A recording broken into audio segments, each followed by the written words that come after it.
Everybody can compost. You can compost your own garden debris, your leaves. Sometimes people compost their lawn clippings.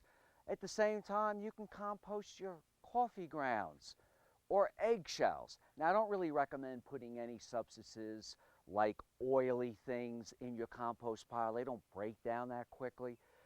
And you can also have your compost pile hidden. I like to hide mine in the garden. Varieties of ways to compost your own things. You can compost right on top of the ground. It's sort of called sheet composting. It means you have a big area, but many of us have a very small yard.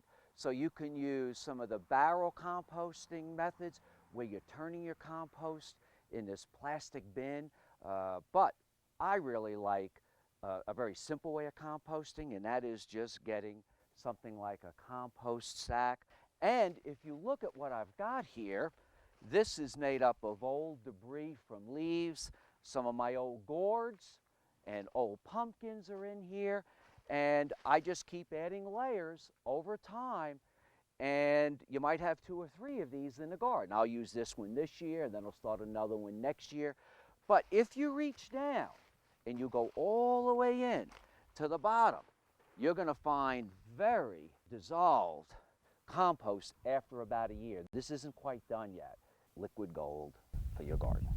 A couple things that you need to keep in mind when you're making your compost pile, or if you're using a product like this, is weeds and things like that are great to use.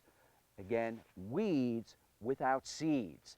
If you have weeds and they have seeds, and you can see the seeds blowing, your compost pile may not kill all the weed seeds. So if you have grass with weed seeds or other weeds like oxalis that are having flowers and full of weed seeds, if you put that in your compost and your compost doesn't dissolve at all, you could be spreading weeds back in your garden. I also like to use leaves in debris. So what I like to use is a layer of green, a layer of nice loose leaves, and at the same time, you can add a product called Compost Starter. And this is a product that you use about a cup to every 16 square feet, and you just sprinkle it every so often on your compost pile, and this really aids in breaking down your compost. This is compost that you can use in your vegetable garden, around your plants, when you're planting new plants.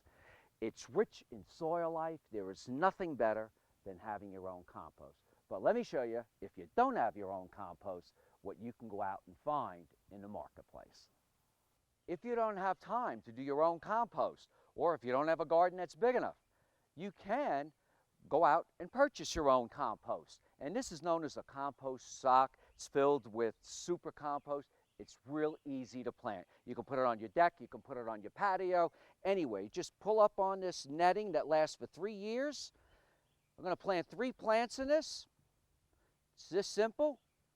And then all you do is you come in with your chives. This is going to be my garden salad or dressing to add to the salad. I'm going to put chives, parsley, another chives. If I want to put tomatoes, peppers, even strawberries. The strawberries are held on this nice mesh. They're not dirty, no dirt, no clay on the fruit at all. I'm Mark Viette. Join me next time in the garden. For more garden tips, go to inthegardenradio.com.